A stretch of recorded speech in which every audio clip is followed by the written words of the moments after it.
मुंबई आग्रा राष्ट्रीय महामार्गावर पावसाच्यामुळे अनेक अडचणींना प्रवाशांना सामोरं जावं लागतंय। भिवंडी परिसरामध्ये तर झालेली वाहतूक कोंडी ही अनेक कटकटींना आमंत्रण देते आहे।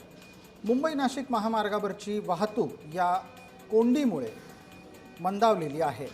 मुंबईच्या दिशेनं जाणाऱ्या मार्गावर ही वाहतूक कोंडी झाल्यानं नाशिकहून मुंबईला पोहोचायला लागणाऱ्या वेळातही वाढ झाली आहे।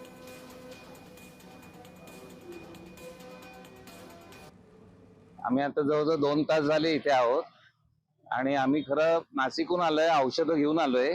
मला ठाण्याला औषधं पोचवायची आहेत अर्जंटली, तर ती औषधं गाडीत आहेत आणि आता 2 तास झाले इथून काही हालत नाहीये।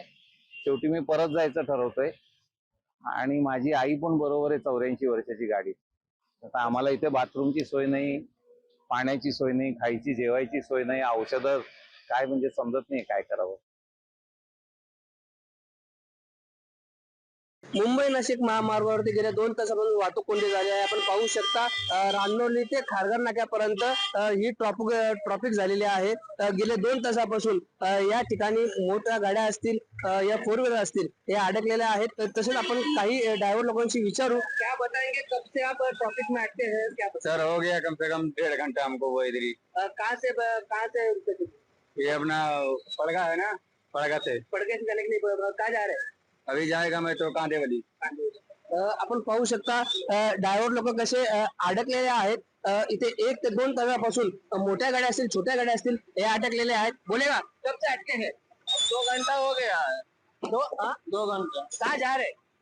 तलोजा।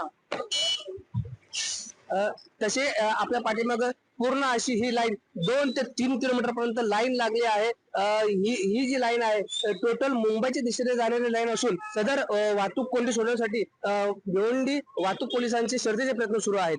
भिवंडीहून अनिल गजरे, जय महाराष्ट्र न्यूज।